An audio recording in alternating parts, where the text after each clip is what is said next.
Good morning, folks. I hope everyone's doing well. Quick check that you can hear me and see the slides before we proceed. Can I get a yes or some thumbs up or anything like that on in the chat?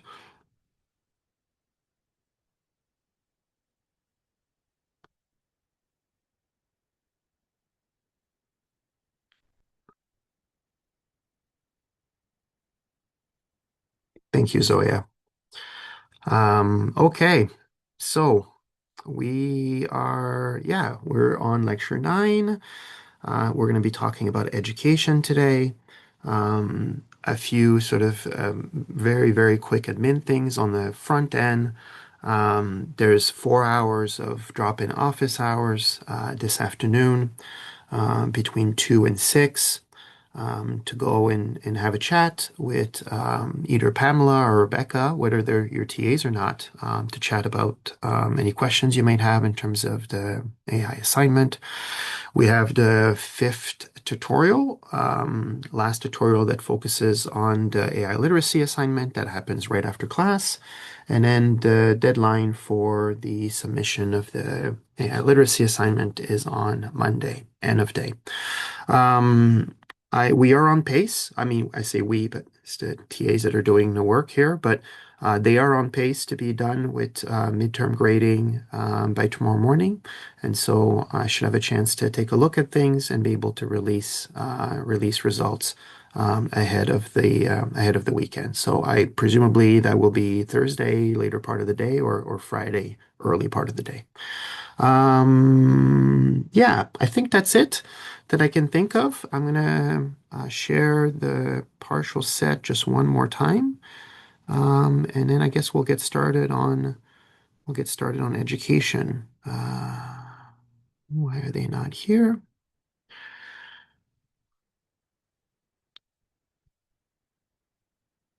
There we go.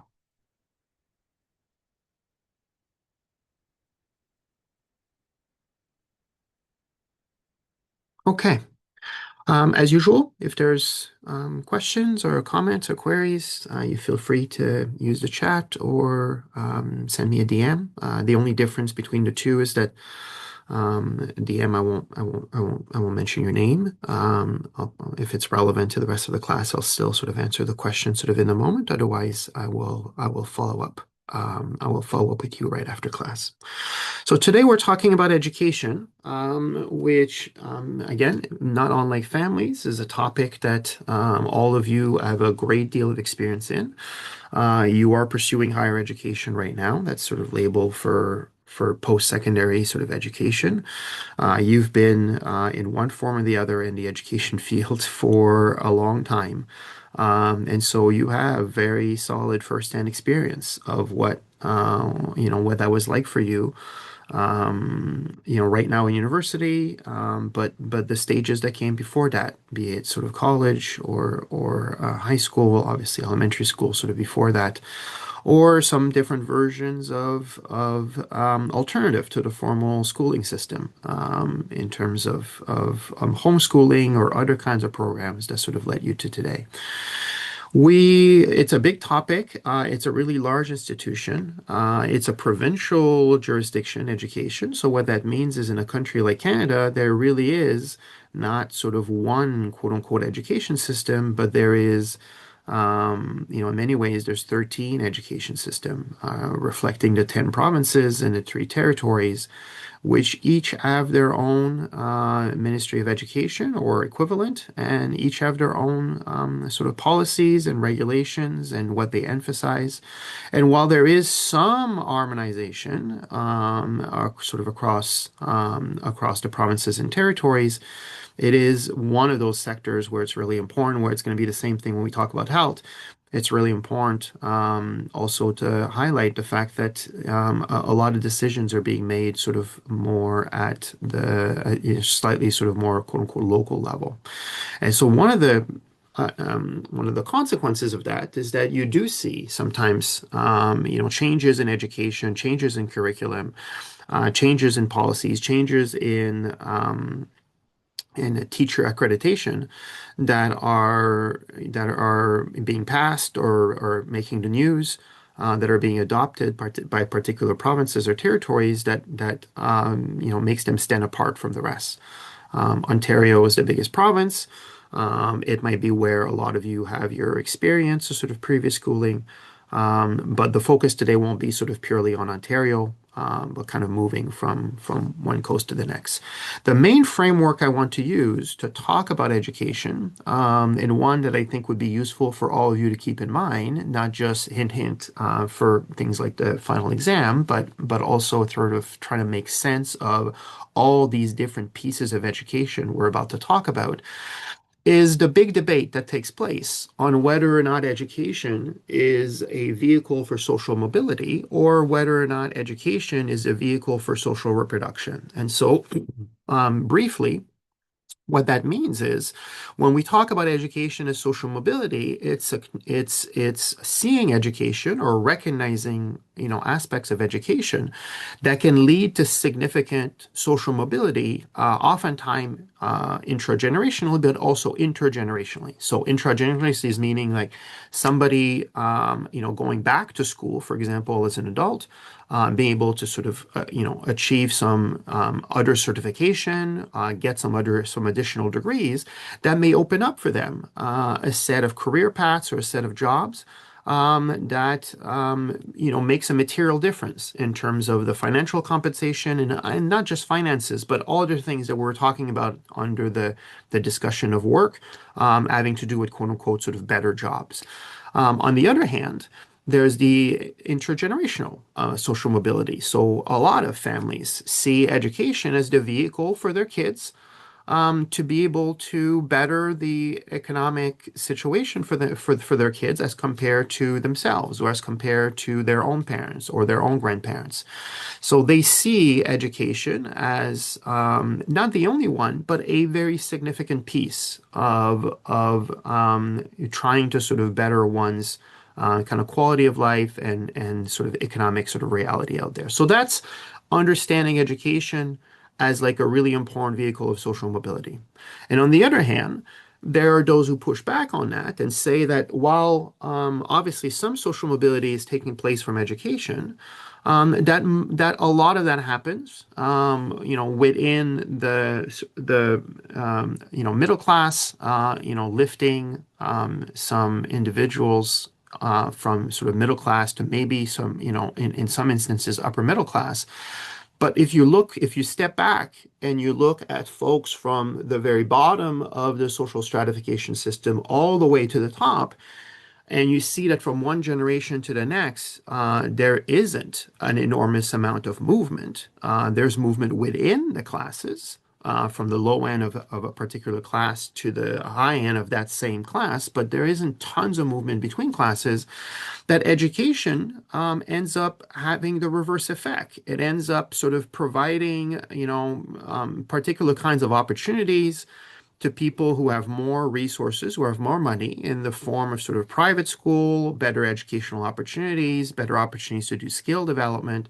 And that continues not just through elementary school and high school, but continues into university. And as we were talking about not that long ago, about the distribution of Canadians who go and get sort of higher education degree. It's not a cross representation of folks from across the social stratification, but it is heavily slanted towards people who are already coming from families who are better off financially than some other families. And so you have a mobility narrative, and then you have a reproduction sort of narrative.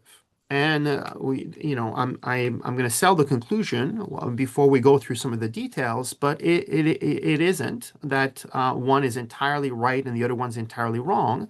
It ends up being about sort of which aspects are you focusing on. If you're talking about education as sort of social mobility, there is tangible social mobility that comes from pursuing education, especially sort of various forms of accreditation and diplomas.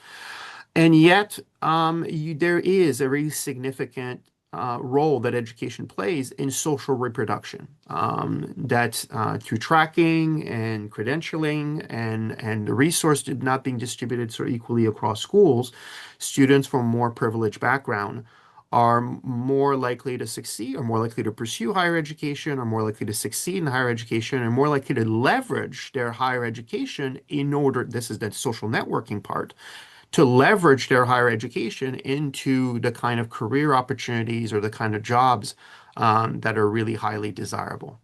So part of that is manifested through what's called the hidden curriculum.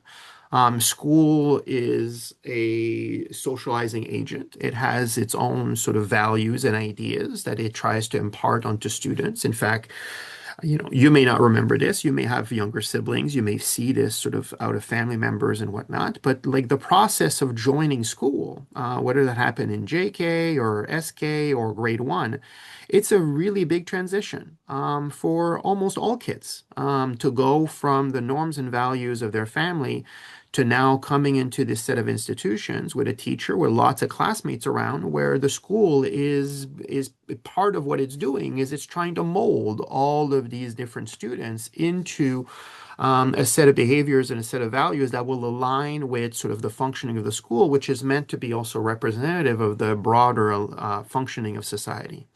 So there is embedded in that what we call the hidden curriculum, because the not hidden curriculum is learning to read and learning to write and learning to critical think and so on, and so the set of skills you're picking up. The hidden curriculum is sort of learning to listen and learning to play well with others and learning to take turns and learning to follow instructions. That is quote unquote the hidden curriculum.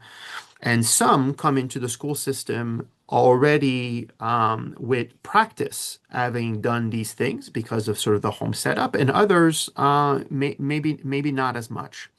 So there is in there some tensions, some clashes that take place between sort of the meritocracy, or what we call here meritocratic sort of ideals, that like education rewards people who work the hardest and is an attempt to sort and provide an even playing field with the ones who do the best rise to the top, and then they're rewarded with sort of really interesting and engaging and sound sort of options once they graduate, with the idea that there are some barriers that are unevenly sort of distributed, some challenges that are unevenly distributed, which ends up allowing those who come in with more to walk out with even more opportunities, and may do the reverse for other students. So that's the big picture for today. Some of the persistent inequalities around access and outcomes are around race, ethnicity, around class, around gender. And so whether barriers in admission, in support services, in retention, looking at graduation rates, and your textbook sort of provides some data on this.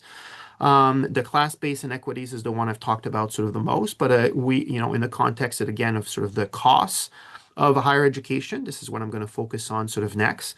And then the idea again of sort of the value-added educational opportunities that some are able to participate in elementary school age and in high school age, and then continue for that to be the case in university, that are providing some different outcomes. There continues to be sort of gender disparity in fields like STEM in leadership roles, but it is really important to point out that you have had a pretty significant sort of, in a way, a pretty significant shift of attention to realizing this isn't brand new, but there has been more attention, more research, and then the policy rollout has been slower to come out, but the recognition that there's that the current educational system is producing a lesser outcome for boys, and this is true as early as elementary school, and it continues to be the case in high school. It continues to be the case in terms of now there's statistically significantly more women in higher education than there are men, and so the trend of boys not doing as well in school, and again, a lot of the focus ends up being on sort of the high school, is getting more and more attention. So when we talk about gender disparities, I mean, historically, we've been talking about, okay, like how did things look in the 50s and 70s and 90s and early 2010s, and what is the trend of things, and where there's still sort of quote unquote work to be done from an equality sort of perspective. But education is one of those places where especially sort of we're looking at the population of students sort of at large and not within specific fields. It's the boys that are struggling. So then the studies are, why they're struggling. How is the way in which the school is structured and expectations in elementary school and high school and in university? And how is that? What are some of the factors that are producing this outcome? Jana's asking if this is specific to Canadian education system or is it universal? So that is a really good question.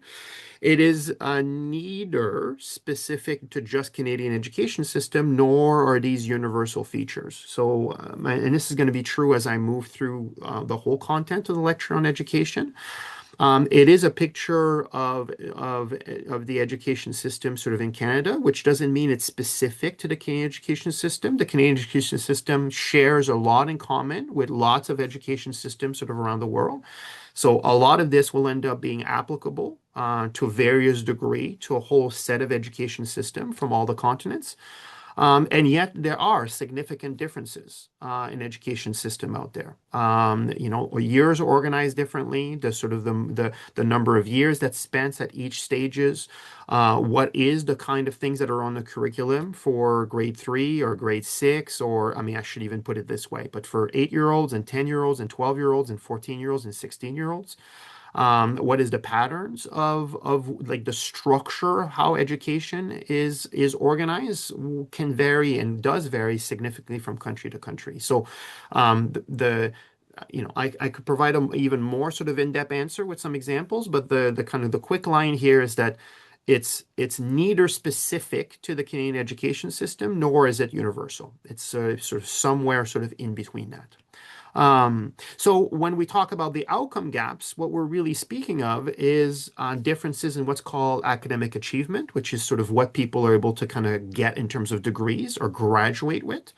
That's usually treated as different than, for example, the sort of the learning that actually takes place, right? You're here at University of Toronto and you're learning a bunch of things and learning some different ideas and knowledge and some skills. That is one aspect, but the other aspect is the degree is, walking away after X number of years and having this piece of paper in hand. And in terms of what happens next, oftentimes you need both. You need the piece of paper in order to even, get that interview through the circulating your CV and get that opportunity to sort of speak for yourself and try to convince somebody that they should hire you. But you also need the knowledge and the learning and the skill set that you would have picked up during those years. So academic achievement, employment prospect, and then, what we call here post-secondary transitions that end up, as I said earlier, to a large extent mimicking some of the inequalities that were there before.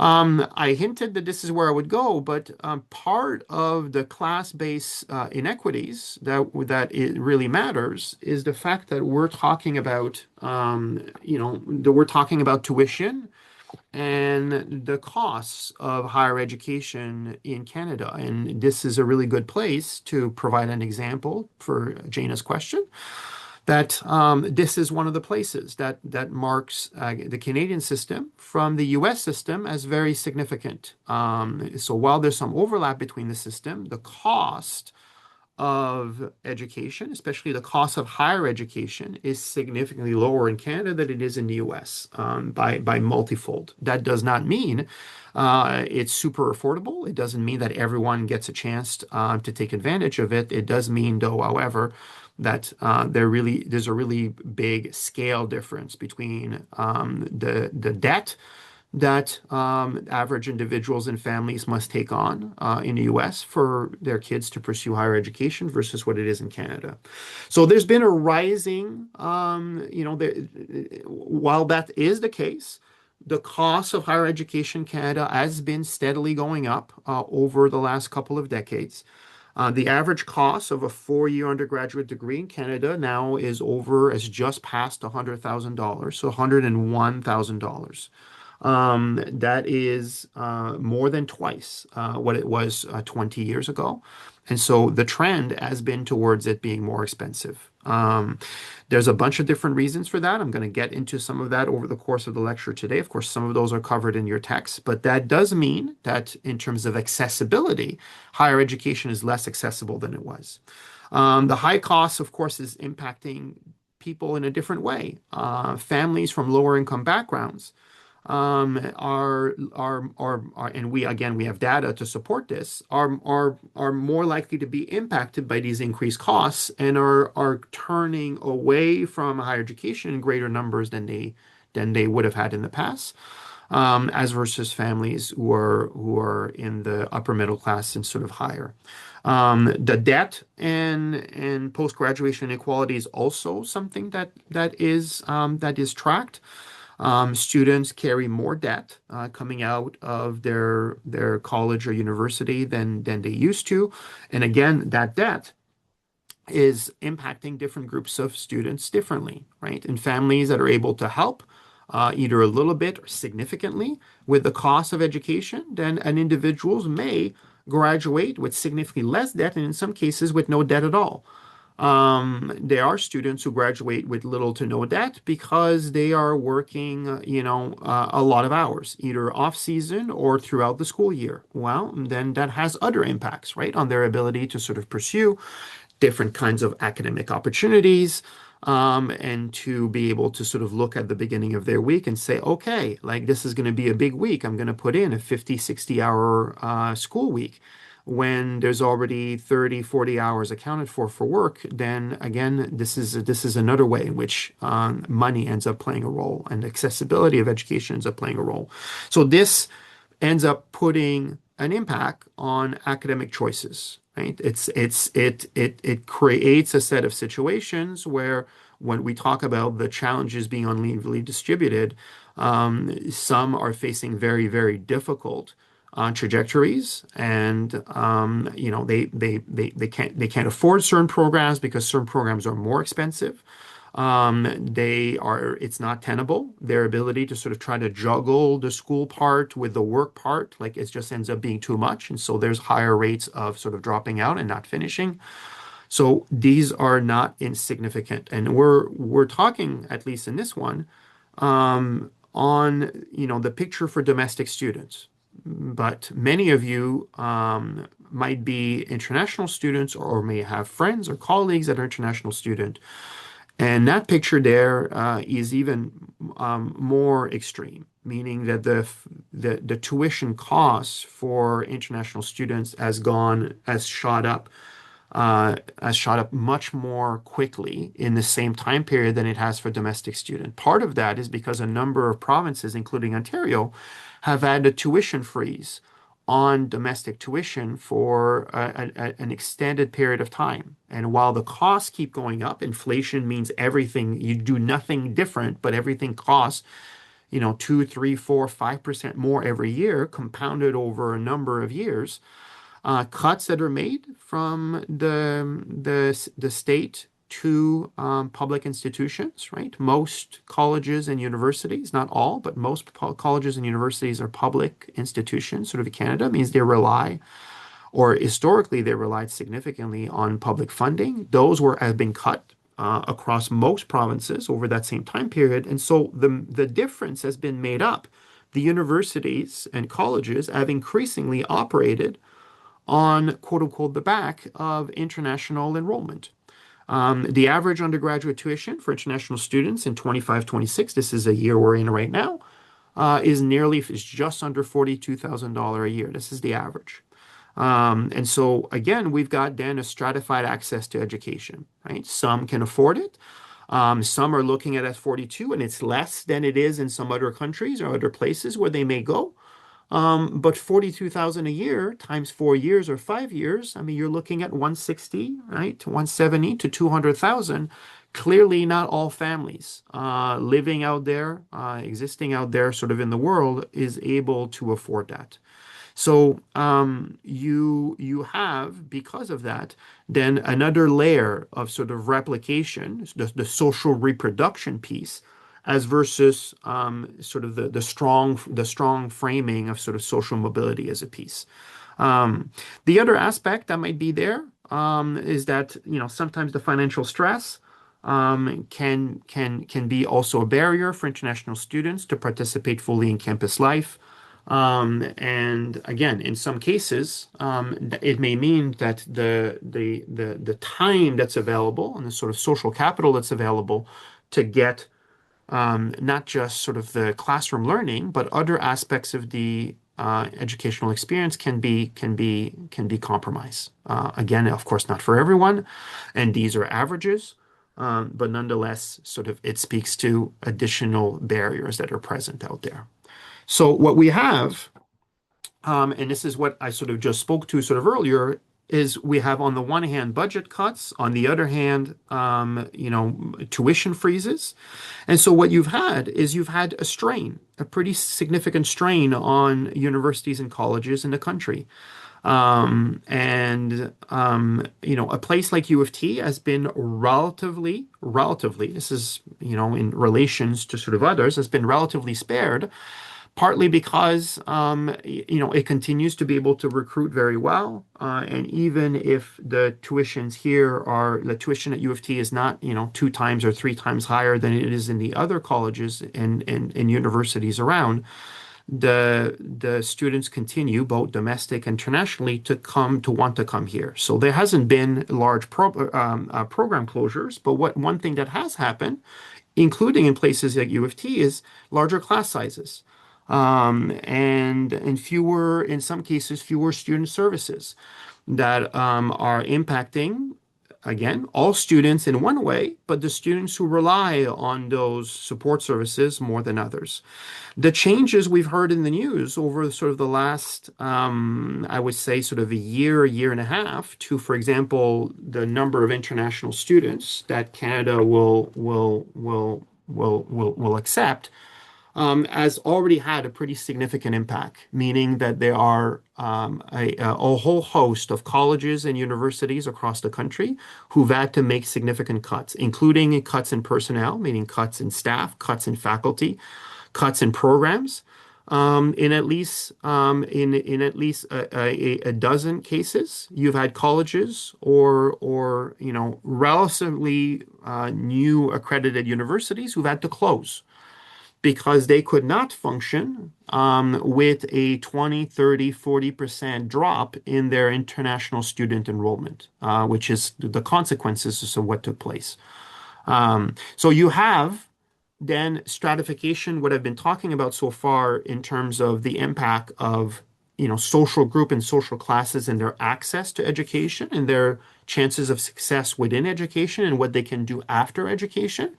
But we've got another form of stratification then that's at play where we've got stratification between institutions.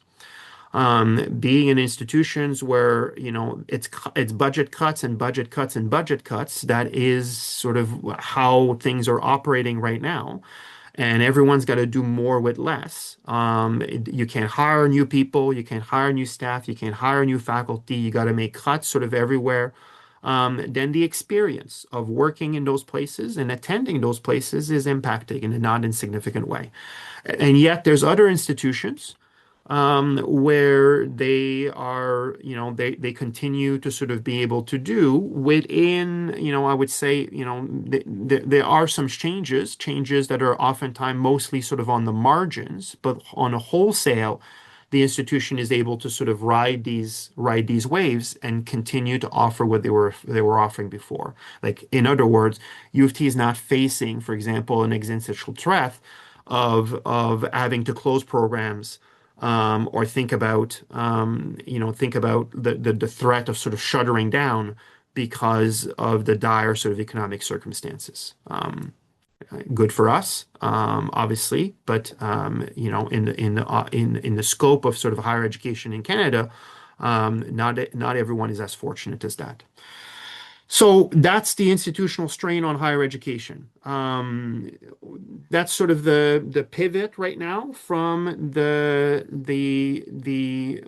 kind of costs and sort of financial picture. But the consequences, which I've sort of I've been mentioning in passing and giving some examples.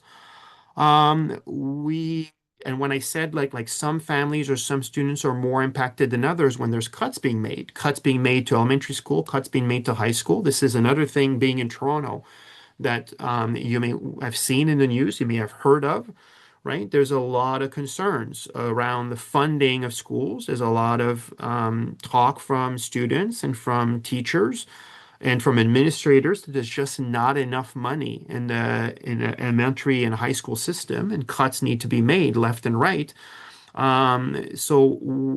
These cuts have impact, and part of what they have impact on, again, is sort of on um, things that are part of the education system that are treated from those making cuts as non-essential.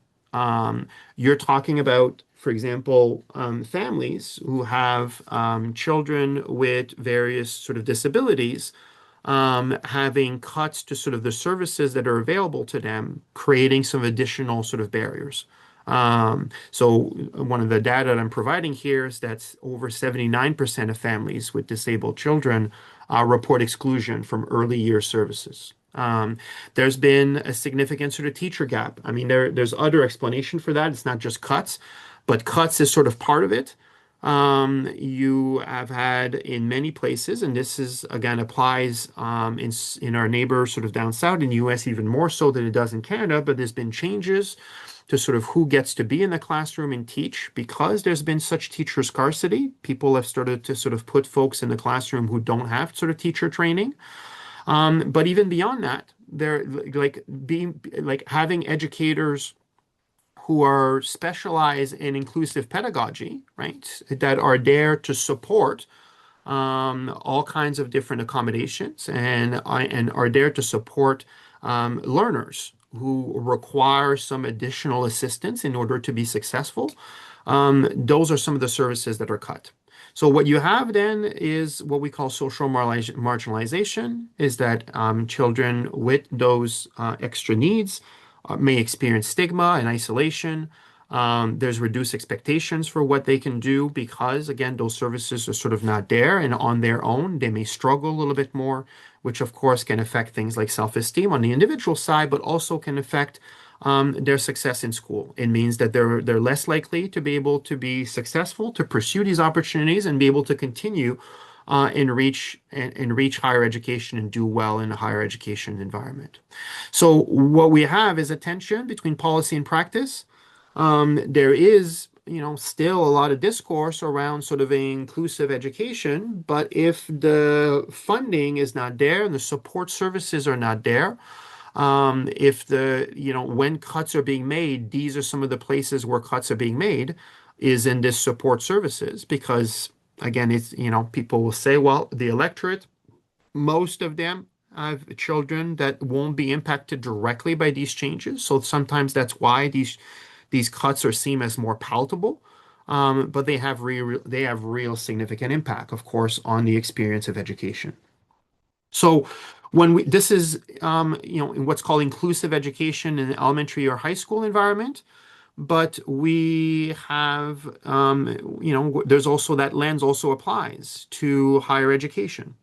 There are more and more students who require and could benefit from various accommodations. There's a greater recognition of things like neurodiversity, and that students are able to perform and do significantly better when a handful of sort of supports, and sometimes more than a handful, but sometimes even a handful of supports are available. But there has been a really, really significant increase in uptake. And the system as it is, so for example, a place like University of Toronto has had a multi-100% increases over the last 5 years in terms of cases and in terms of individuals coming, for example, and connecting with accessibility services. And it's strained a system. Part of the reason it's strained a system is they haven't hired, they haven't staffed those offices with two times, three times, four times as many caseworkers, as many people, as many advisors, in order to meet all of this increased demand. And this increased demand, oftentimes, a lot of that work, a lot of that labor is also sort of downloading onto individual instructors, which then another thing that's happened is there has been an increase in quote unquote resistance at the faculty or instructor level because it used to be one of those, maybe five students or eight students out of 100. And then in some courses now, it might be 20 students, 25 students, 30 students out of 100. And so the support hasn't necessarily sort of been there to kind of make that work. So some of the, despite the increased needs, it's really important to point out that not everyone who probably does need, some assistance in order to sort of to be successful is getting that. There are barriers to access. Again, some of you know this sort of firsthand, but there's significant delays. It's not rare, at U of T for sometimes for people to be granted especially in their first semester of their first year, to see themselves sort of nearly halfway through the fall semester before accommodations are in place. There can be really significant delays. That's again partly is staffing, but partly is the process towards of enrollment. The push towards sort of support is of different natures and different aspects of the university. Oftentimes, accessibility needs have been siloed, have been kept separate, for example, from other forms of equity, diversity, and inclusion sort of strategies. Things are treated sort of in separation from one another when oftentimes there might be an intersection and they probably would be beneficial to have more kind of a holistic approach. There has been more discussion towards, even if that's not the language that's used, towards sort of neuro inclusion, to try to sort of think about things like universal design in terms of the instructors or sort of faculty to have classroom that will have by design a little bit more flexibility than what courses may have looked like 15, 20, 25, or 30 years ago. So you are seeing some meaningful changes. You're seeing advocacy by folks within and allies outside asking and pushing colleges and universities to sort of adapt. There are laws. This isn't just done out of quote unquote goodness of institutions' hearts, but there are mandates, legislative mandate, including here in Ontario, that many of these needs need to be supported, need to be met in a variety of different ways, and thresholds that need to be met by the institutions about how they're doing that. It's not really an option to say by the university, this is too costly, we don't feel like it, we don't want to do it, you're kind of on your own. So there's a legal sort of piece that's underpinning all of this that's also, of course, sort of important to point out. So you have then like an array of you have a complicated sort of system with an increasing population of folks who sort of require or who could use additional support. You have a resource crunch. That means that these are not staffed and the resources haven't been rolled out as much as sort of they should have. And yet they are. It is unquestionably a more welcoming environment for example, neurodivergent students in 2026 in higher education in Canada than it was in 2006, certainly than it was in 1986 and sort of before that. A chunk of the reason I'm sort of talking about a broader set of needs than just neurodivergency or other forms of physical or intellectual needs or disabilities, it's because a really big chunk of the surge in needs have to do with mental health. And so we're going to talk about mental health in a very significant way in our very next class on Monday. I'm not going to say too much on it here, but I did want to say a few things. Mental health issues, mental health concern, mental health challenges are on the rise, both through subjective and objective measures, meaning like how people report their mental health and how that looks compared to how it looked 5 years ago, 10 years ago, 15 years ago. We are we are in a trajectory where increasingly there are a greater number of students who are not feeling well or who have periods of not feeling well beyond sort of regular quote unquote.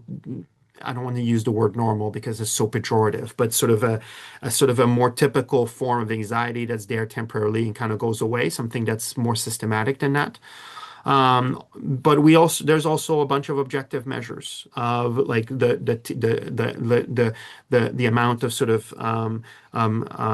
consults that are being done by mental health professionals, the number of things that are being prescribed, the amount of other signs having to do with people suffering and thinking about or attempting to take their own lives. There's a bunch of different metrics beyond sort of just asking people in a survey whether they feel depressed or whether they feel sort of really high rates of anxiety. Um, in the age 15 to 24, which is usually as young as sort of these things are sort of measured, nearly 40% of Ontario high school students reported anxiety or depression symptoms. This again has a strong social economic piece to it, meaning that 3 to 4 times more likely of youth from lower income to report poor mental health versus high income families. And it's really, really important to point out that the COVID-19 pandemic, even though now we're 5 to 6 years out, we continue to live with some of the consequences of that, meaning that the year plus year and a half of greater isolation, of online learning, of disruption to social networks, to friend groups, to ways in which students are students. Um, as it was very significant, and we continue to see. I mean, the figure we have is that right now the picture is 3 times as challenging, 3 times as bad as it was pre-COVID. And so while there was a trend, while if you look back longitudinally over 15 or 20-year periods, we can see the trend. I don't want to talk again too much about it. We're going to talk about it on Monday, but like there's some specific things that have happened over the course of the 15, 20 years that have led to that are seen to be factors in the decreased mental health of young people. But the pandemic supercharged it, and creating a set of conditions that is still being felt. Consequences, sorry, that are still being felt after the fact. So what we have then as terms of consequences, sort of what is the so what of all of this?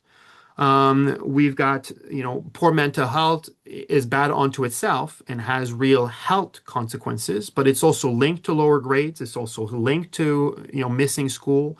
It's linked to sort of lower forms of engagement, that ends up, costing people educational opportunities.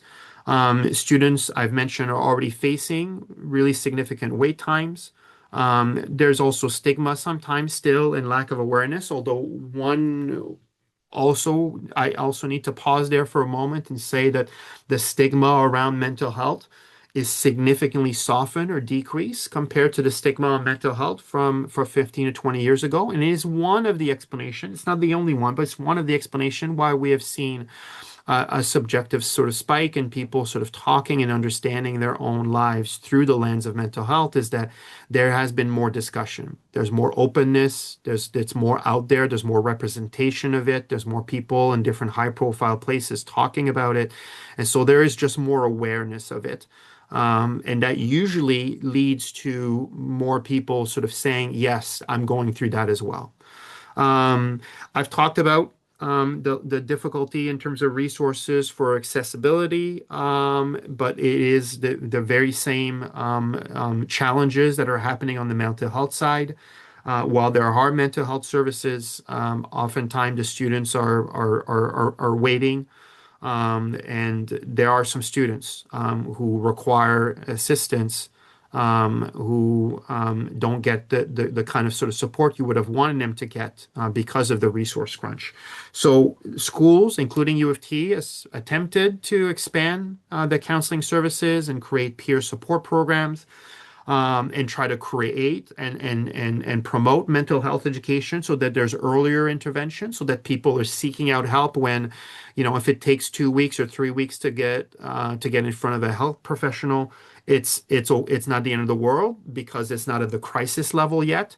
And to try to have these support services being what's called social culturally sensitive. So, meaning that they're attentive to power dynamics, to the fact that different groups of students, international students, non-English speaking students, students from across different demographic groups, including mature students versus younger students, that there's different kinds of needs out there.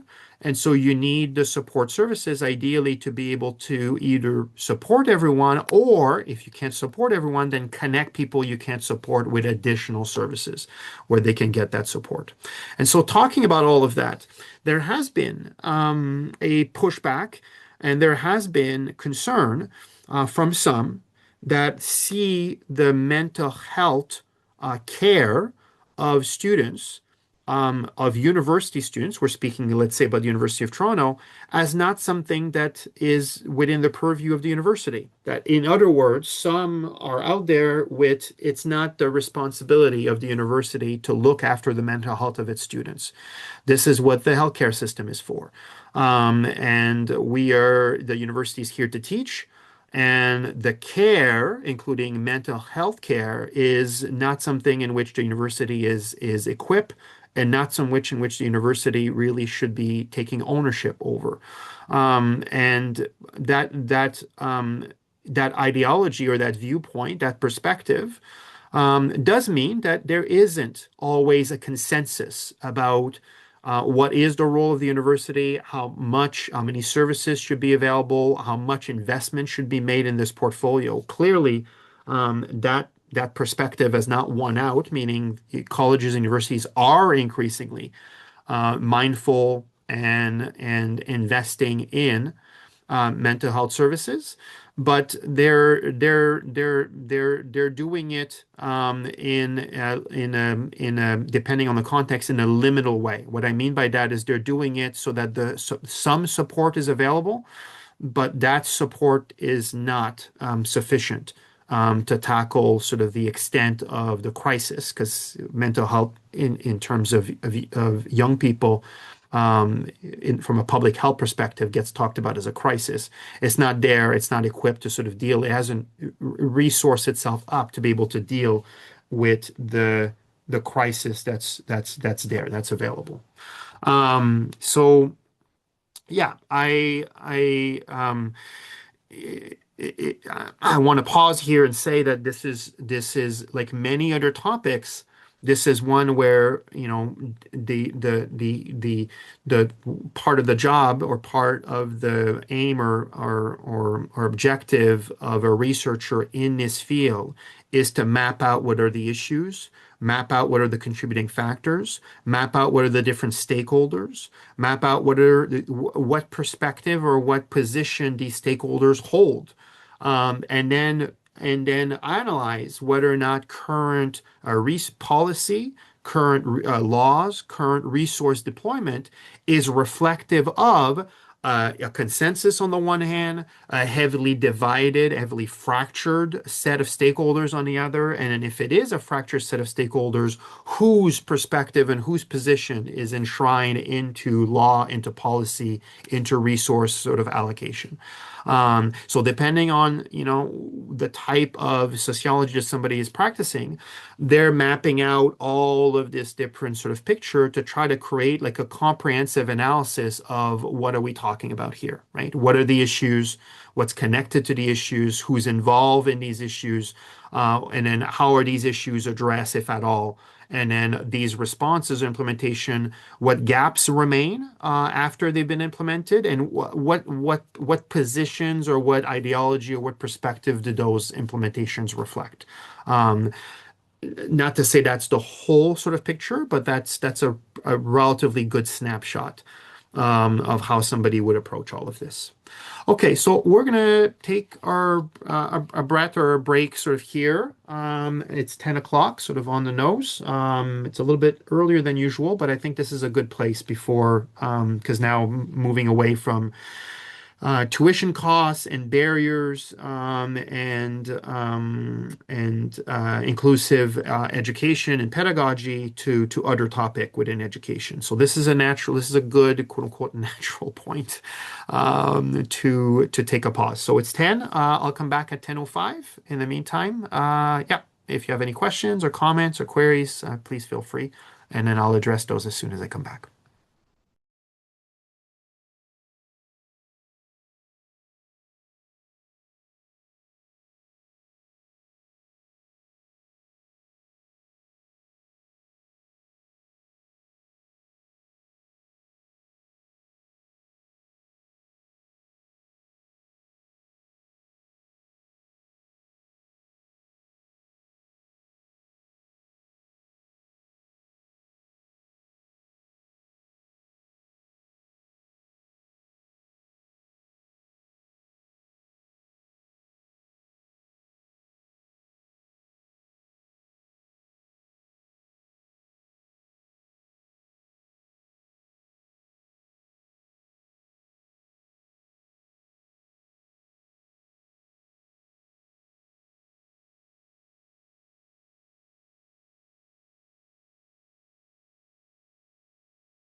Okay. Um, Midterm tomorrow or Wednesday. Tomorrow or Friday. What we talked about at the top. So we are moving. You're welcome, Jaden. We're moving into a discussion of. So I talked about the pandemic, and some of the impact that it had sort of on mental health.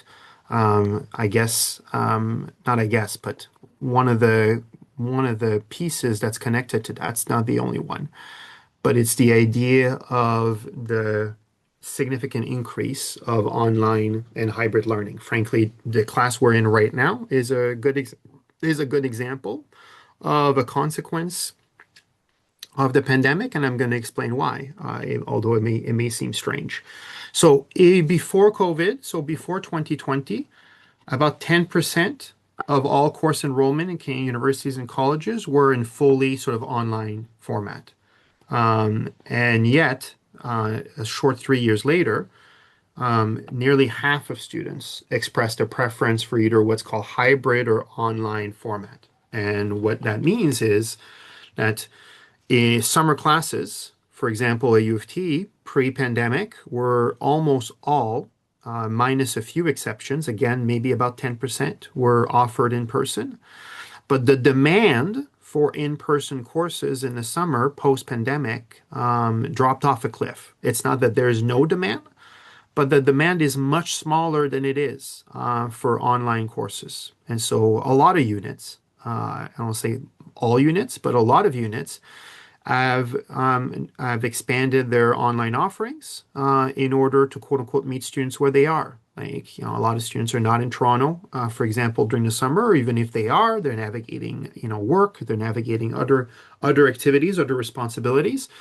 But do we really have institutionally a pre-2020, post-2020 shift? And so one of the things that's happened that is on the structure side, not just sort of the student desire side, the student exposure to online, even though it was problematic and it was difficult and it was challenging for many, others found that that worked well for them. That they discover that, like, at least occasionally, or for some courses, some even for more than some courses, for many courses, they kind of prefer some of the sort of the online model rather than having to trek to the university for every course.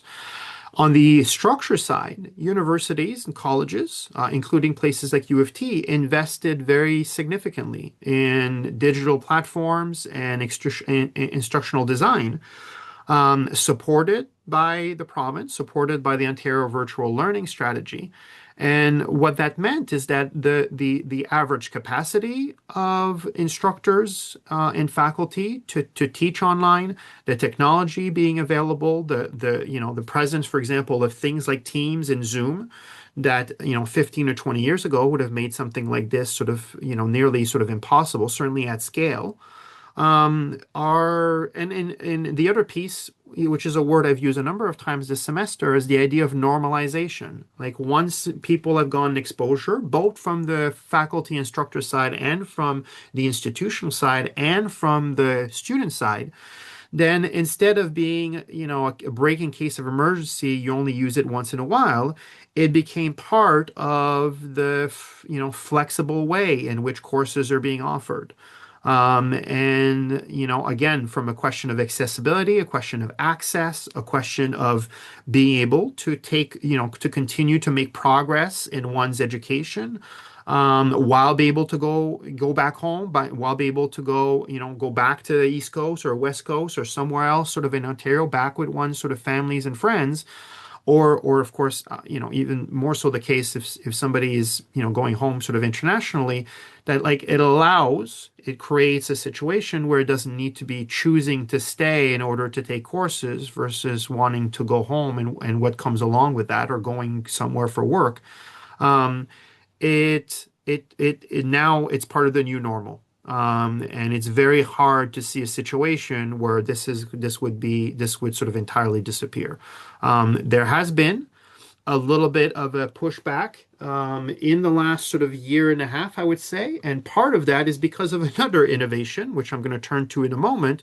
But that's the advent of artificial intelligence and its impact on higher education. So if any slowdown or pause comes into play in the discussion around hybrid or online forms of teaching, it has to do with, usually almost entirely has to do with the AI piece in the U of T context than it has with anything else. So impacts on engagement, mental health, and equity. We know that there are people who study this in college and university sort of environment have shown that there's a number of students who will participate and engage with course content in an online environment if there's a flexibility, just for example, using a chat or producing things on a learning management system, and students who would never raise their hands in front of 2, 3, 400 other students in terms of a class. And yet, we also know, and we also have data that students feel more isolated, despite the fact that they want more online opportunities, and some of them are pursuing as many online opportunities as they can. Something is being lost. And part of what's being lost is being around other people, right? Trekking in on Monday through Thursday, maybe. A lot of people don't necessarily come on campus on Friday, although some do. Trekking in and then being around other students, being around other students right before class, during class, after class. Like that is a significant part of the experience. And once you remove that from the equation, somebody attends the university, in a significant way or largely through without leaving their own home, without leaving their own apartment. Then there are some missing out on some aspect of the experience, which has been connected directly to some of the mental health challenges uptake, online fatigue, social isolation, and then in some other ways, so the lack of the structure of the week. And again, I've seen that from an instructor sort of side. When lectures are offered online or when they're recorded, then it becomes an option to say, I won't go this morning. I will listen to this later. And then the later could not be later that day, but it can be later that week. And then for some, it's not later that week, it's later that month. And for others, it's like, oh, I'll listen to it before, a major assignment or an exam. And then by the time we get there, and there's 4 midterms or 4 or 5, end of semester sort of assessments, then the later never happens. Um, and so there is empirical evidence that shows that, while many are happy with increased flexibility, there is a chunk of those folks who, by the time they get to the end, look back and say that increased flexibility led to unintended negative consequences. There's an equity piece to all of this. A student from rural or low income or marginalized backgrounds may not have as reliable access to sort of technology and devices and frankly an internet connection and digital literacy, which we talked about a little bit in the media week. It's something that's taken for granted, and among sort of the population of students at U of T, the overall digital literacy is high. But in the scope of all potential Canadians or all potential global citizens who might be interested in education or higher education, education increasingly requiring pieces of technology and be able to navigate different platforms and be able to submit things, that creates a bigger challenge for some than others. Truthfully, even at U of T, you see that, right? In the old days of, and I'm not lamenting the old days, just saying the old days where you attend the class and you submit your work, yeah, you may have a printer problem, but you only need access to the printer once to print out your work. And then you brought the hard copy and then it was there. Now there's, files to upload. You find a digital Dropbox, making sure that the Dropbox closes at a particular time. It's submitted sort of on time, navigating where the information is available. It changes from course to course. So None of this is incredibly difficult, but it does present for some additional sort of challenges that wouldn't have been there necessarily in a high school environment or wouldn't have been there sort of previously. So I have hinted at the artificial intelligence piece. We're now here. Artificial intelligence as intersected with higher education in a really major way. There's some big news stories or big articles that are published regularly about some of the, quote unquote, crisis of higher education having to do with artificial intelligence and sort of upending what universities and colleges are doing. Um, so there is, on the one hand, a legitimacy question, right? If the tools are so good out there and that the tools are used so widely that students are able to get the course credit and then they're able to get the degree without having done a substantive amount of the work, then it threatens the legitimacy of that piece of paper, right? If we fast forward in 3 years, 5 years, 10 years, and there's the belief that you can get through your university education without having put in a fraction of the learning and work that you previously would have had to do, then that piece of paper no longer carries the weight that it used to, and that's a legitimacy sort of crisis. Um, there are debates around sort of what real learning looks like. Some define it purely as learning without AI. Others, don't take that view. That's not my view. There's learning with AI. It's a tool that's there, but nonetheless, there are these debates out there about what counts as learning, and then you see that reflected in the courses you're taking. I'm sure on some level you saw that reflected in the courses you took this past year. Different attempts to measure or assess different aspects or different forms of learning, and these are different decisions that are made by your instructors.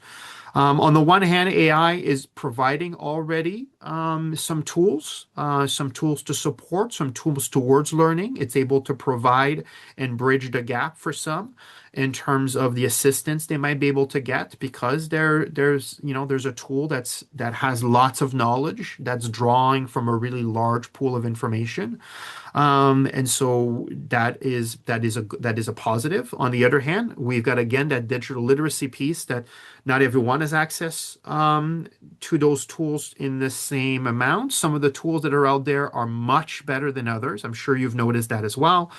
The tools that are much better than others cost money. And so, not everyone has the funds to have access to the very best AI tool. But imagine a world, and I'm going to exaggerate for effect here, but the reality was going to catch up to this exaggeration pretty quickly. Imagine a world where half of the students have access to an AI tool that is 10 times better than the AI tool that's more freely available, and they're able to leverage that tool in order to help them in many, I'm not going to say all, but in many aspects of their experience as a student. Then how would that not get reflected in things like grades, in things like how well somebody is doing in different educational opportunities? How would that not be reflected in the inequitables? It took me a while to get that one out. Inequitable distribution of sort of potential chances of success.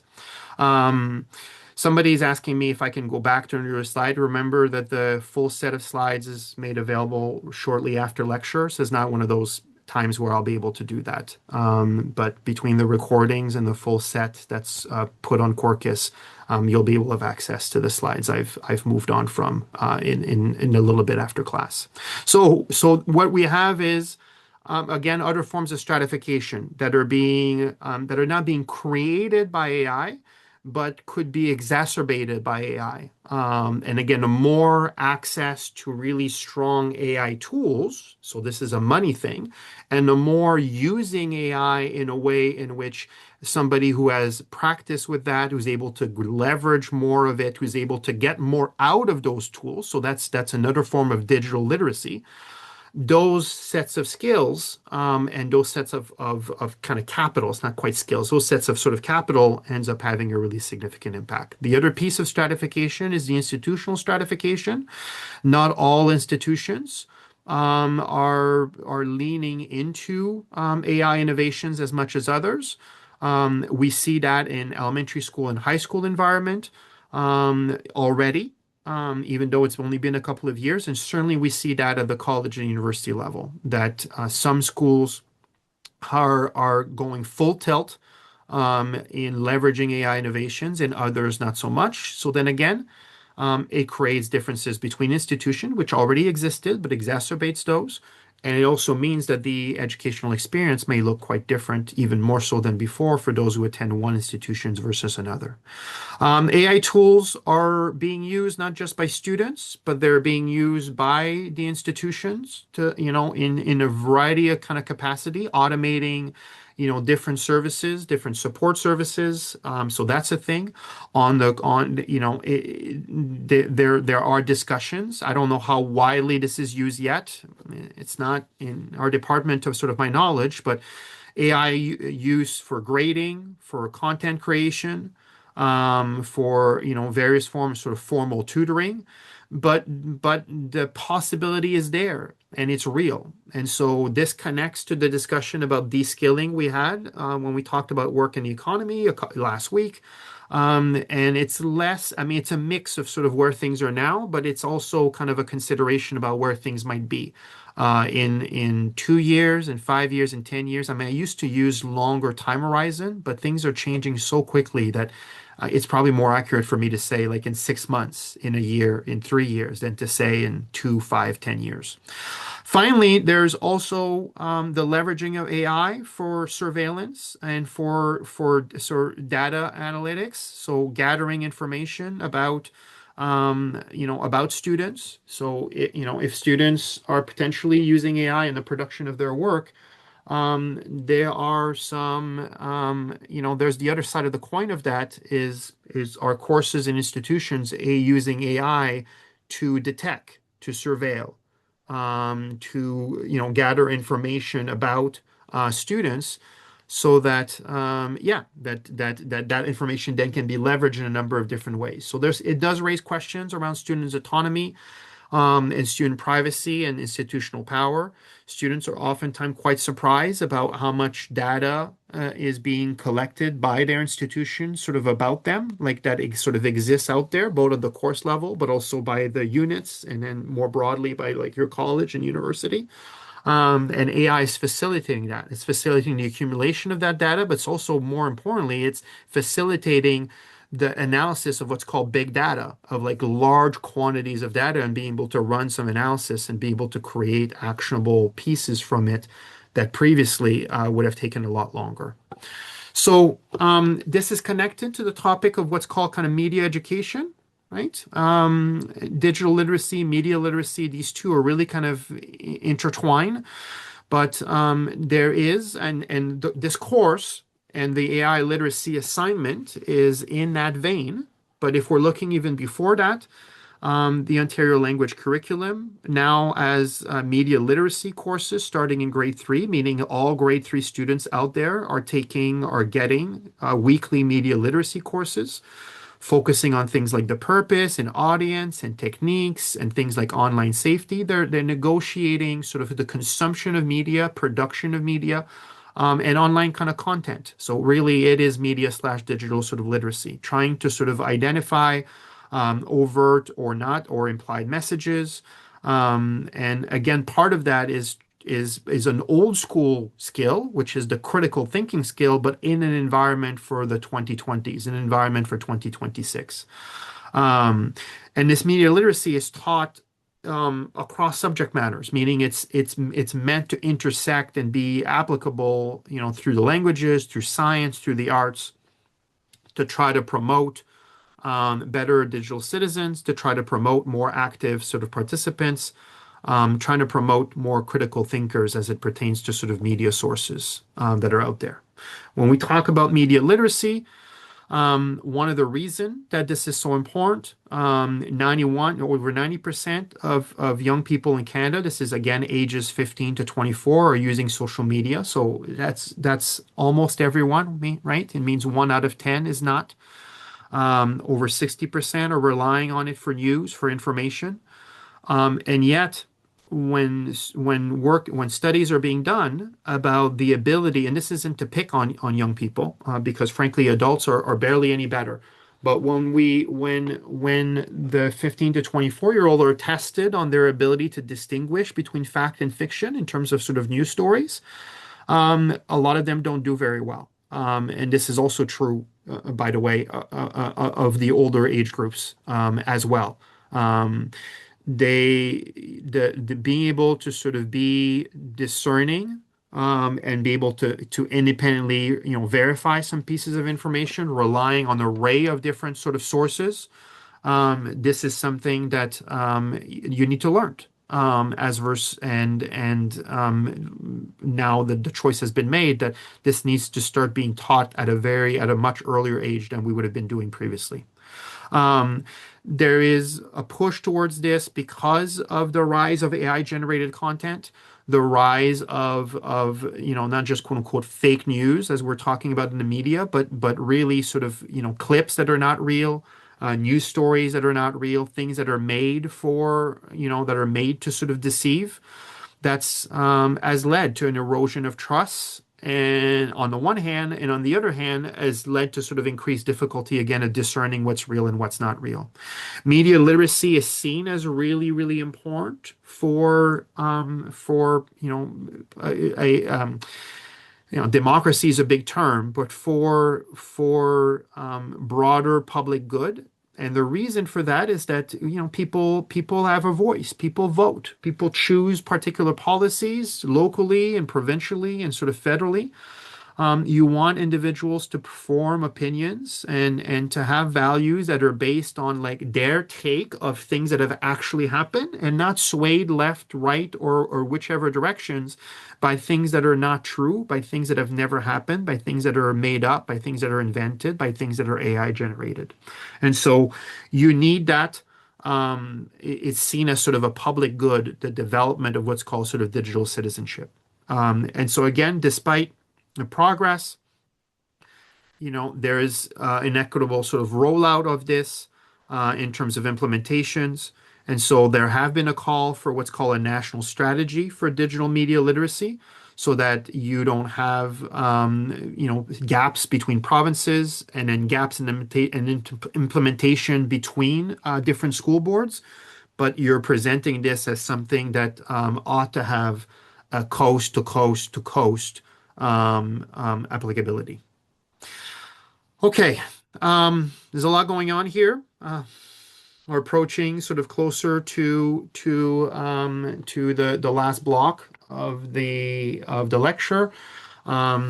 We've had so far discussions of sort of education as a reproduction versus mobility, discussion of some of the barriers that exist and mapping some of those out, talking about costs and tuition, talking about other barriers having to do with what's called inclusive sort of education or sort of pedagogy, talking about some of the mental health challenges, some of the picture there, some of the development having to do with online learning that are connected to that. And then we went from online learning to talk about media and digital literacy. And so now I'm making another pivot, which is another aspect of transformation of education from sort of the presence of these of the greater use of sort of digital tools, including AI, to other calls for changes to modernize what is being taught sort of in the classroom.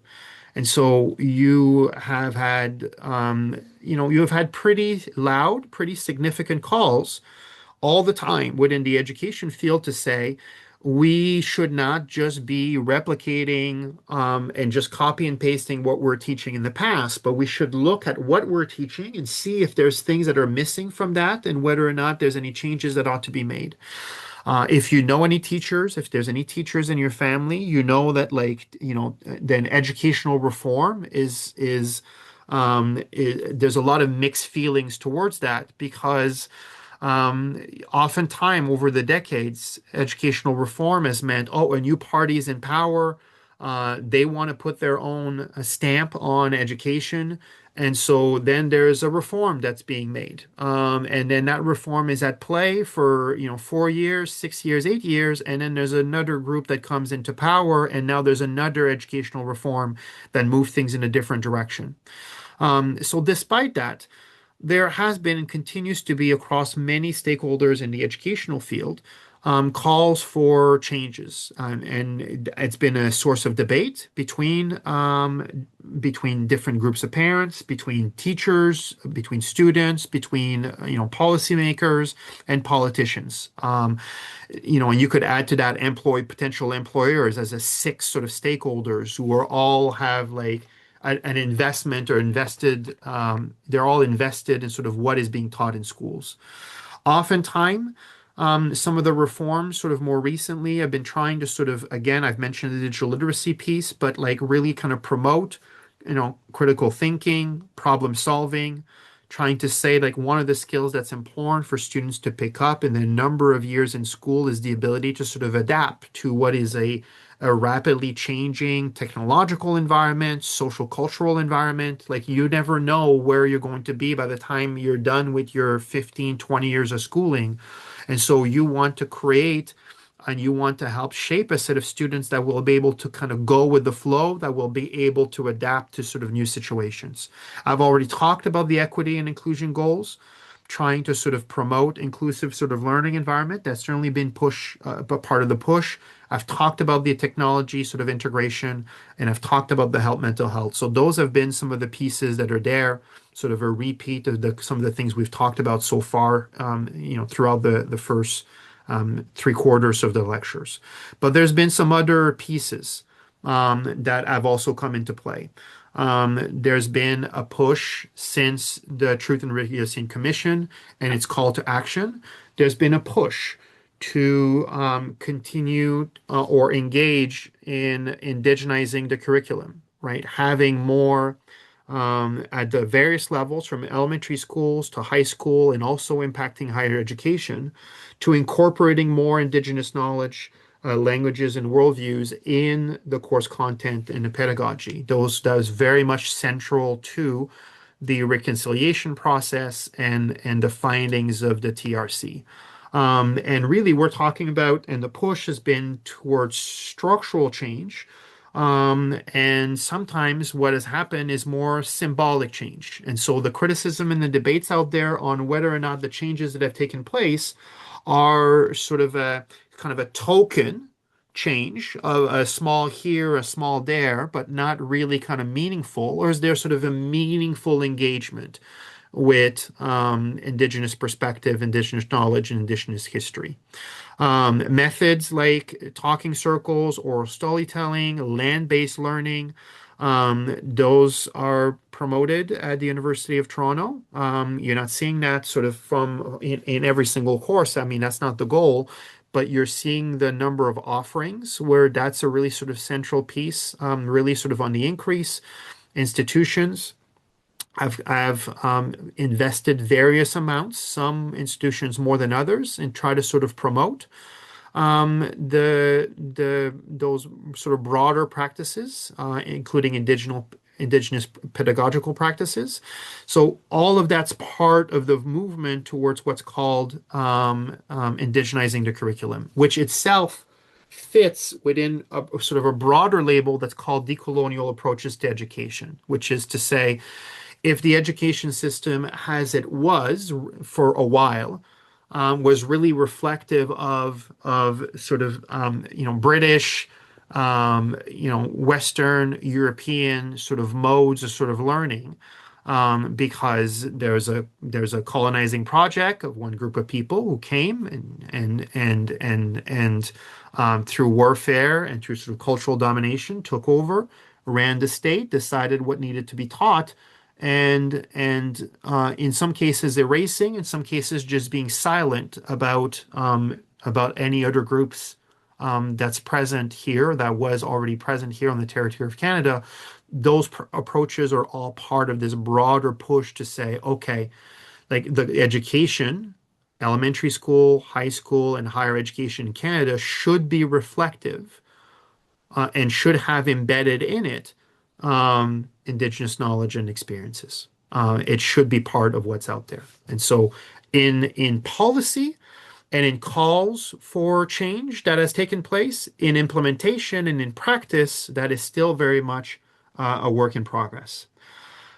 There's been in the change route there's been another full array of things that have been pushed for and have not unlike, it's not that the indigenizing the curriculum has been without controversy, but a lot of other changes beyond the previous list I offered of 21st century scales and technology integration and mental health and well-being. There's been a lot of changes over the last 2 decades that have led to significant controversies. So I'm listing four here as examples. Sex education debates. There were significant updates to the Ontario sex ed curriculum in 2015 and again in 2019. It sparked incredible amount of sort of backlash, loud backlash, not from the majority of the population, but by a not insignificant portion of the population. People saying it's not the job of school to teach about this. Like this is a family, this should be a family topic. Parents should be teaching their kids about this. And not the school. And so some of the lightning sort of issues were around the topics of gender identity, around teaching about consent, teaching about online safety. But if we go back long enough, it's even sort of basic, even the idea of having sex education at all as part of the curriculum, that it's outside. When you hear the line like we need to focus on teaching learning, we need to focus on teaching reading, writing, and mathematics, it is embedded in there the idea that anything else is not part of the core mandate of schools and shouldn't be there. And of course, schools and school boards and education sort of more broadly, not just through a hidden curriculum I talked about at the top, but as see it within their mandate to teach more than just reading, writing, and mathematics. Media literacy is not, strictly speaking, reading, writing, and mathematics. And sex ed is not either. But for the public health good, for getting information out there, because there's really big range in terms of what kids are told and are taught in the homes. There over time there was an argument made, and then these reforms were adopted. That topics like online safety, topics like consent, topics like gender identity should be on the books. But again, there was significant pushback on that. More recently, the language of parental rights versus student autonomy has been brought up a lot. Provinces like New Brunswick and Alberta have just recently, just the last couple of years, changed their policy to now require parental consents for any name or pronoun changes, meaning that it is no longer acceptable for a teacher to use a different name or a different pronoun with a student, even if they were asked by the student to do so without getting the consent of the parent first.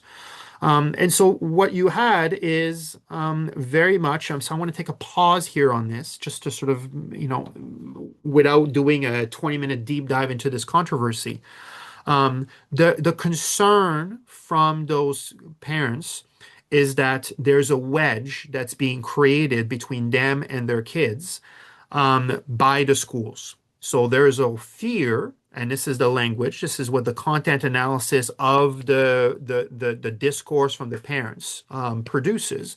There's a fear that the school are indoctrinating their kids, that the school is teaching their kids about things that fall under sort of a set of values or a set of approaches that they vehemently disagree with. And what they want the schools to do is stay out of it, to not talk about this, to not deal with it, to not address it, to not do any of it and leave it entirely into the parents' hands. And so if a parent wants to, teach one set of values or one set of approaches, that's all their kids are going to be exposed to. The perspective of the education system in many of the provinces and overwhelming amount of the teachers, and again, a pretty significant majority of the students, is that the home is not always a safe environment for some of these students. That they are going through a variety of different things, and it's not a question that a school is indoctrinating them, but they want the school to be a safe space. And they want the school to be a place where they can talk about things, they can share things with friends and with teachers in a way that's not going to lead to difficulties and challenges. And frankly, the main fear is harm. It's not going to lead to harm in the home. And so there is a pretty significant national debate. There's different constituencies out there that talk about parental rights, and that's the term that's being used. I mean, it's a framing device. It's just like pro-life versus, a pro-choice. And like, no one says they're anti-life and no one says they're anti-choice. You're arguing for life versus you're arguing for choice. Here you're arguing for parental rights. That's a hard thing in some ways to argue against.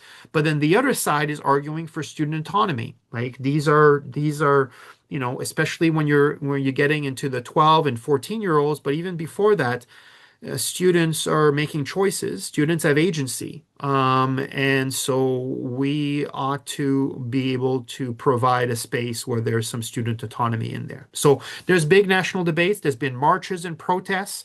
There's been, for example, the 1 million March for Children that was organized. And again, really kind of growing tension.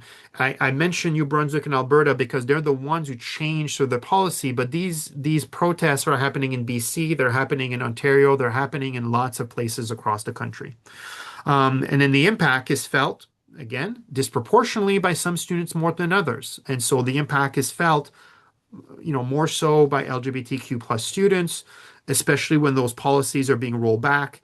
There was for a while, and we've mostly moved past that now, but there was for a 10-year period a nonstop sort of debates around bathroom policies, gender neutral bathrooms versus gender segregated bathrooms, and who could access which, like that.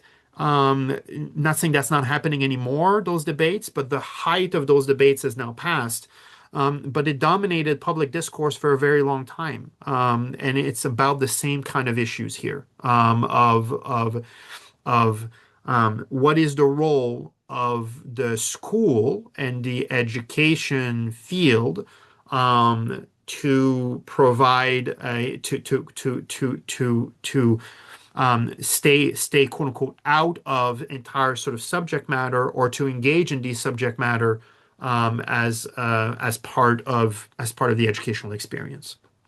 So that kind of controversy, these controversies are examples of the kinds of debates that take place that shape what ends up being taught in the classroom. Some of the other challenges that are there, and I talked about this on the front end just a little bit, but there's some teacher recruitment and retention challenges. Nearly every province has teacher shortages. Part of that has to do with the cuts. Part of that has to do with classrooms, elementary school and high school increasing in size. Part of that has to do with fewer resources that are made available. Part of that is what's called sort of like the integration of an array of students with some variety of different needs without the support being there in order to meet those needs. So like an individual teacher in a classroom having to navigate all of this.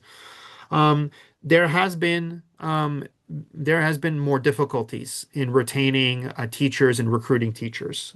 In Ontario, the gaps are significant. Um, they're especially significant on the French immersion side, where there isn't anywhere near the number of teachers qualified to teach in French to meet the demand from parents and from students for French immersion sort of schooling. So it leads to, again, it leads to inequities where some schools who are better resourced are able to provide slightly better working conditions. And so they're able to attract and retain these teachers, and staffing is not a concern. And then other schools and other school boards are getting the brunt of the additional difficulty. Ontario's changed its teacher education. They're moving towards a model where people will be able to get into the classroom faster. Part of that is try to address sort of these shortages issues. I've already mentioned the rise of uncertified teachers.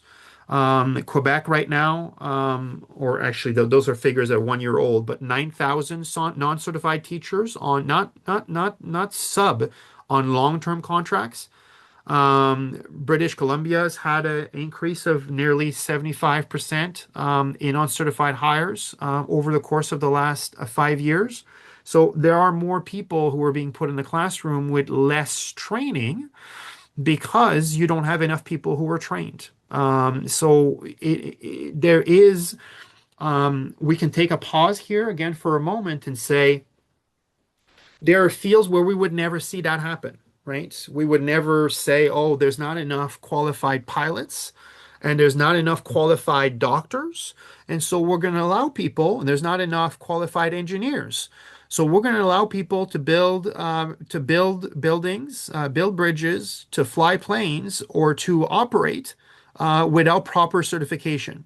We don't do that. And yet, in the educational field, when we have not enough people who are certified for the number of positions we have, it is not rare in many jurisdictions, including in Canada, for changes to be made to the certification process, or to outright hire uncertified teachers, hired people who have not received the training. And I'm not arguing that that ought not to be done under any circumstances, but it does speak to the fact that when teachers are talking about that their role and their jobs are not being recognized and valued in the way that it ought to be, that their skill sets and what they're able to do, what they're trained to do, is something that has value to it. When you make it easier and easier to rely on, and for people to be in there without that training, then you are in many ways saying that that training is a value-added component. It's like a bonus. It's not a necessary component to do the work.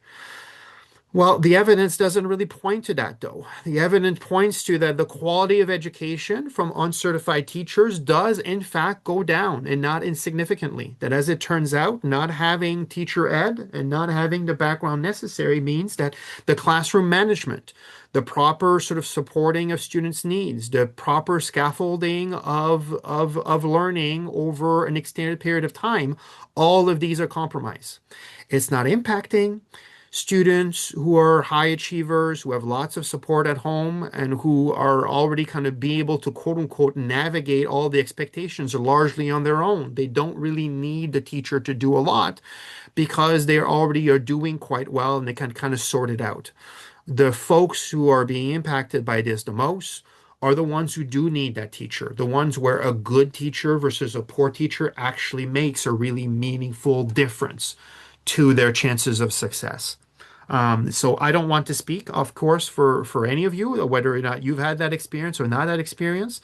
I will have to say, if you're listening to this, it's because you've had a really significant amount of success in your educational career. Otherwise, you wouldn't be at the University of Toronto.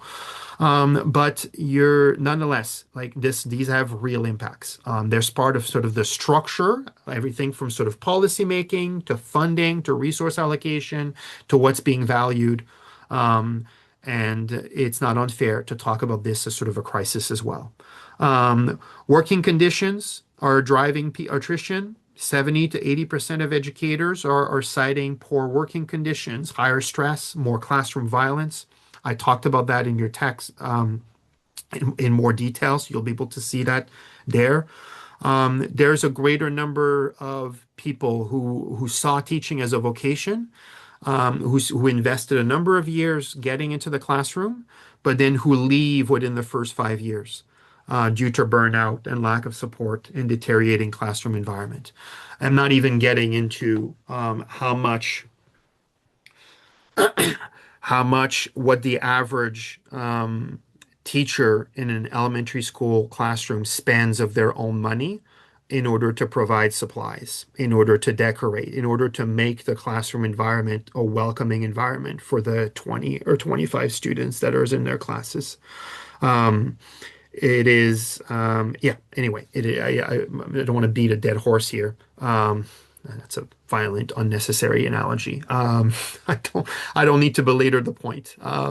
But there's some significant challenges with the education system at the structural level. This is not when you have people quitting in droves like this, the sociological lens tells us it's no longer about individuals. It's no longer about the one teacher who were there or one teacher here who there was a misalignment between their expectations and then the reality, or they just don't have what it takes in order to thrive and be successful in this environment.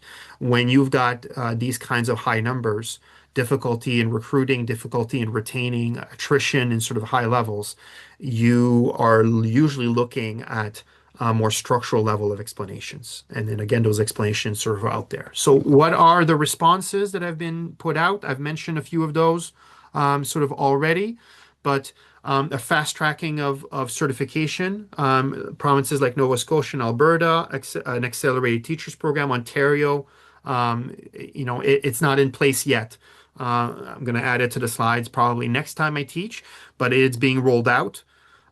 Different financial incentives. So in Quebec, for example, they offer $12,000 bonuses to retired teachers to return because those are teachers that are, that have the experience, that have the credentials. And so they're attempting to sort of lure some of them out of retirement with some cash incentives.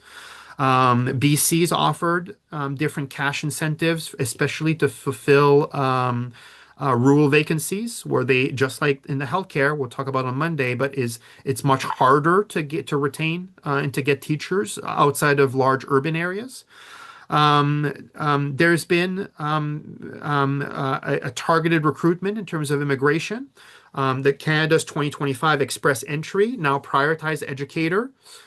So it wasn't for a long time a priority recruitment. There was priority recruitment into other careers, other jobs, some other jobs, but education's been added, especially early childhood education and special education. So there's an attempt to sort of recruit from outside. Provinces are trying to expand mentoring programs in order to, have teachers connect with other teachers so that there's support services. And they're trying to revise teacher education to begin with so that people are better prepared to face the challenges of sort of the current kind of classroom environment.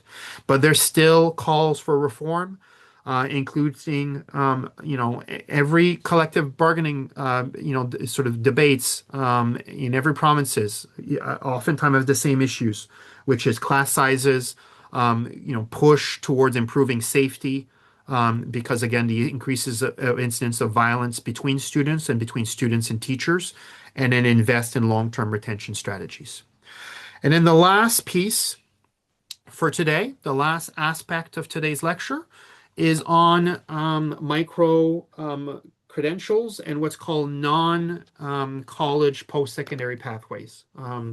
Their education is not just about formal education. There's all forms of informal educations that take place. People increasingly now, with social media, with YouTube, with other platforms, are able to teach, are able to learn from, freely or sometimes for money, but available courses on a whole array of different topics. People can teach themselves to knit and to code that is part of an ongoing education. In the intersection between that and the formal higher education, or what they call the growth of micro-credentials.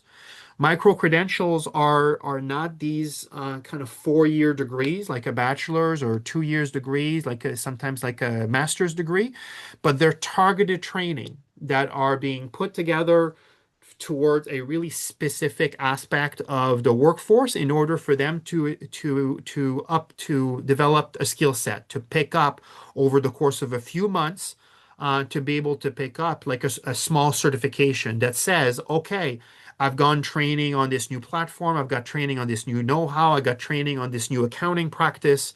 Um, and this is increasingly part of some professional sort of career trajectories, is that you don't get the one degree and then you're in the workforce and that's it with your education. But there is sort of the skills-based learning that's part of the ongoing process you have to do over a 30, 40, maybe 50-year career in order to pursue different work opportunities and maintain your current positions.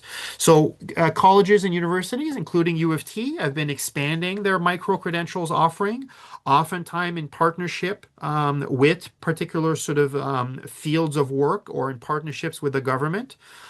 These micro-credentials are combined with larger degrees like BAs and MAs, but they're there to support what's called lifelong learning, and they're part of what's called the ongoing adult education sort of approaches.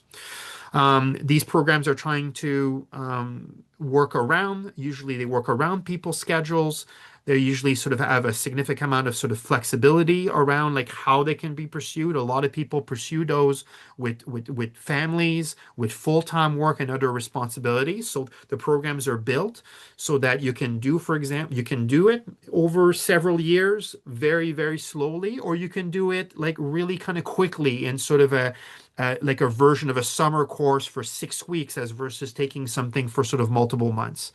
Um, there has been a lot of institutions making offerings, but what there hasn't been is the same level of sort of recognitions and framework for what these are. So different institutions are rolling out different versions of these micro credentials, but there isn't always the same recognition or awareness of them or uptake of them across different provinces or knowledge about them in different places of the workforce, much less sort of internationally. So a micro credential from a university that already has a very good reputation and already has, quote unquote, like a really strong national or international brand, usually those micro credentials end up having a higher level of recognition and uptake. Oh, this is a certification you got from, McGill University, or you got from University of British Columbia, or you got from University of Toronto. Like, okay, that's like that sounds good. But there's over triple digit colleges and universities sort of in Canada, and there's a lot of them who are getting into the business of micro credentials. There's an unevenness sort of yet on like a standard that says, here's the minimum that students have to complete. Here's, and institutions that are getting their programs vetted by provinces in a way that then they get recognition, they get the stamp of approval from the provinces. There hasn't been that kind of standardization. And finally, the second half of sort of this last bit is the non-college post-secondary pathways, right? You may have heard of this as well, though you're in a higher education pathway right now. But there has been the discussion, especially I want to say in the last sort of 10 years, that there's a lot of career paths that are understaffed right now, that are underpopulated, having to do with skills and trades. And so the pursue, the aspirations and the promotion of college and universities as the main or like the most desirable pathway out of high school. There's been calls to not just soften that, but that needs to sort of change to really kind of promote other pathways as well. And not just for students who are struggling academically, which historically that's how it's been. You go into the trades either because you never had an aspirations to go to higher education. Some of that had to do with sort of family environment, or because a student did not have the grade. And so an educational counselor would push somebody towards a trades, towards an apprenticeship because they were unlikely to be able to go to university or college. There's been a push to sort of really move away from those narratives. And in many ways, those narratives are not anywhere near as strong as they were 3 decades ago. But there's been a push to really promote these additional pathways, specialized training that will get people to become kind of mechanics, that will get people to enter into the healthcare field, that will get people to enter into different fields of work with targeted programs that are vocational schools. So none of those are new things. What is new is the recognition that they may have been for a while undervalued, that there's not as many people pursuing those as there ought to be, and that what that led to is a shortages of the people with those skill sets. So again, the new piece is advanced training in fields like cybersecurity and various aspects of engineering, things having to do with the social legal field, more online offerings, more targeted offerings that people can do on Flex, and finally, various forms of professional certifications that are recognized in industries, fitness training, real estate, project management, that wouldn't have had official certification if you go back a couple of decades. That's it. That's the content of the lecture for today. The lecture reflection for this lecture is I've talked about at the very onset the tension between education as a pathway for mobility versus a mechanism for social reproduction. I want you to identify one concept from the lecture. It doesn't have to be from this list, anything from today, and explain how it helps you better understand a specific educational experience or outcome, one of your own or something you've observed. Again, you don't have to center yourself if you don't feel comfortable doing that. But you can if you want to, but something you've seen or something you've experienced. That has to do with educational as social mobility, education as social reproduction, using a concept for today. The rest of the instructions are the same. I'll come back to this slide in 30 seconds. Office hours this afternoon. Assignment deadline is on Monday. There's obviously a tutorial that starts in 10 minutes. And then the reading for Monday is health, mental health, chapter 15. Okay, folks, you have a great end of your week and weekend ahead. I'll stick around for the next 10 minutes if there's any questions, anything you want to speak to me about. Otherwise, you take it on Quarkus or by email.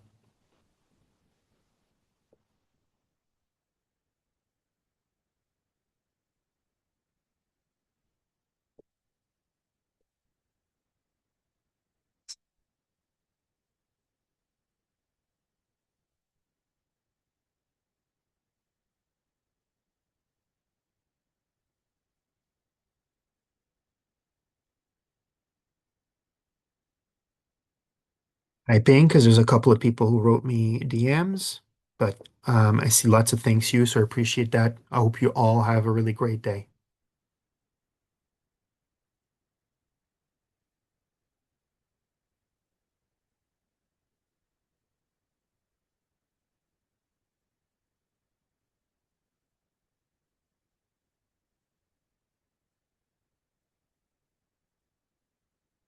Yeah, so a few of you are asking me the same question, which has to do with the emails and letter of accommodations.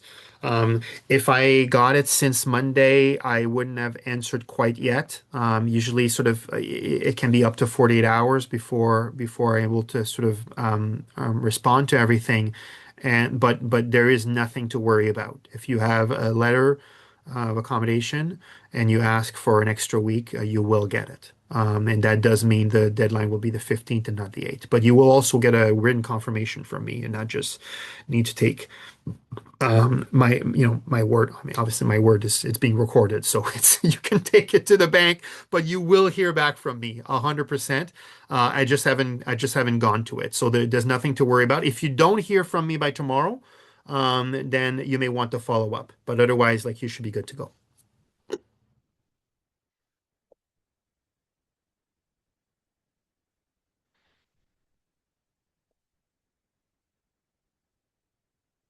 My pleasure. Have a good day. Thank you, Emmanuel.